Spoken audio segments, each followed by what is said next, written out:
तो कर्नाटक में मुसलमानों को सरकारी ठेकों पर आरक्षण का प्रस्ताव पास हुआ है और बीजेपी ने अब कर्नाटक सरकार पर सवाल उठाए हैं, आरोप भी लगाए हैं।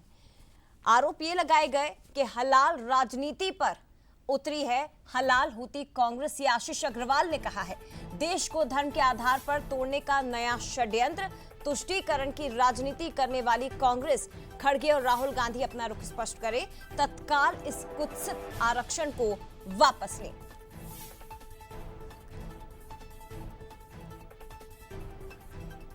ये देखिए, ये ट्वीट किया गया है आशीष अग्रवाल की ओर से, मध्य प्रदेश बीजेपी की ओर से। बीजेपी ने आरोप लगाए हलाल राजनीति पर उतरी है हलाल हूती कांग्रेस। तुष्टीकरण के आरोप दरअसल बीजेपी की ओर से कांग्रेस पर अब इस पूरे मामले के सामने आने के बाद लगाए जा रहे हैं। लेकिन क्या संवैधानिक तौर पर ये रिजर्वेशन टिक पाएगा, तमाम तरह के सवाल हैं। अब महत्वपूर्ण बात यह है कि दक्षिण के जो राज्य हैं, चाहे आप कर्नाटक की बात करें, तमिलनाडु की बात करें, आप केरल की बात करें, यहाँ पर मुस्लिम्स को ओबीसी कैटेगरी में राज्य सरकार ने रखा है। अब बीजेपी को आपत्ति है तो वो कोर्ट चली जाए, ये भी एक तरह की बात निकलकर सामने आ रही है। लेकिन हमारे साथ दो राजनीतिक मेहमान जुड़ गए हैं। योगेश,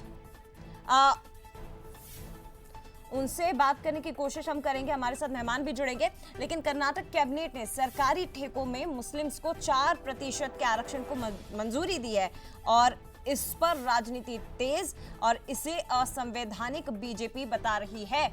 हमारे साथ बीजेपी से राजपाल सिंह सिसोदिया इस वक्त जुड़ गए हैं। बहुत स्वागत है राजपाल जी। क्या कहेंगे इस फैसले को लेकर? असंवैधानिक आप इसे बता रहे हैं, क्या वजह?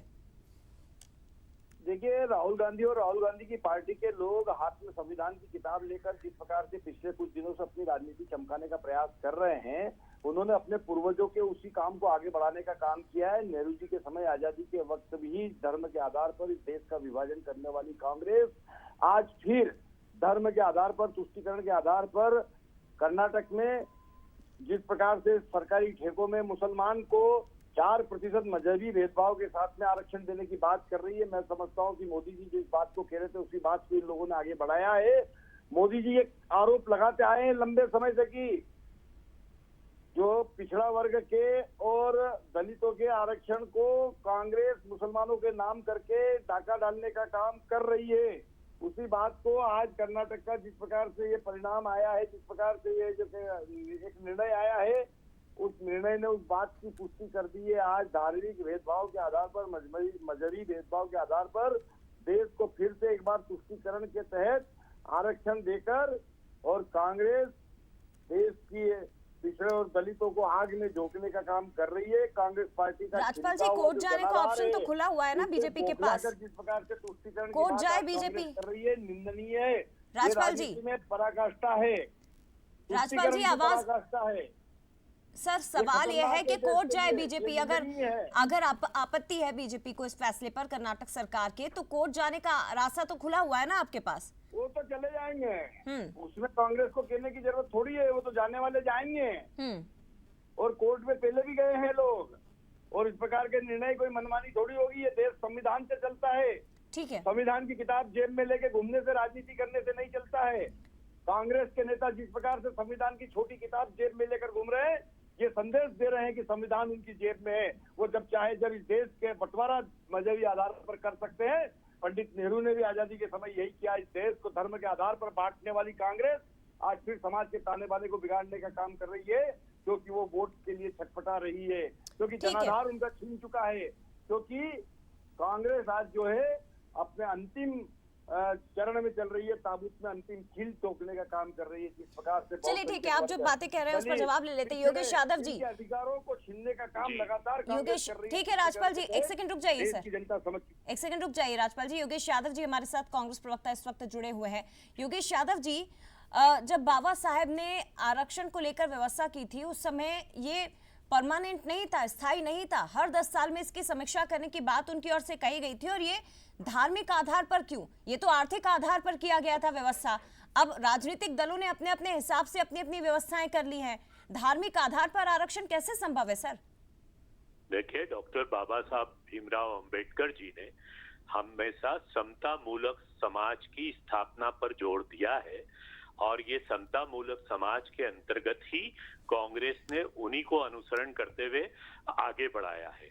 धर्म के आधार पर और देश को बंटवारे का कार्य कौन सा पार्टी के लोग कर रहे हैं और धर्म के आधार पर देश को किस तरीके से बंटवारे की तरफ ले जा रहे हैं, ये भारतीय जनता पार्टी के लोग अपनी आत्मा से पूछे कि वो किस तरीके का कृत्य कर रहे हैं। और जहां तक ये धार्मिक आधार पर आरक्षण नहीं है, मैं आपको स्पष्ट कर दूं, अल्पसंख्यक समाज में अर्थात मुस्लिम समाज में भी कुछ जात इतनी ज्यादा पिछड़ी और दलित हैं कि आरक्षण आर्थिक आधार पर भी यदि दिया जाए तो उनका अधिकार बनता है।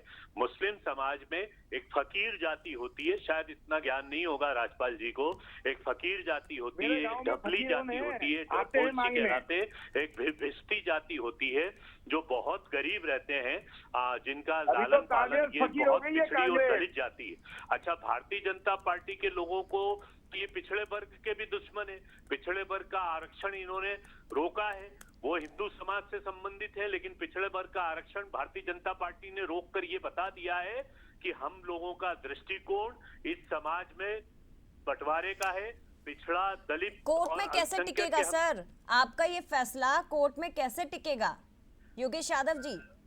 मैं पूछता हूँ ना, भारतीय जनता पार्टी के लोग जाएं और कोर्ट में जाकर बात करें और सिद्ध करें कि धार्मिक आधार पर हुआ है।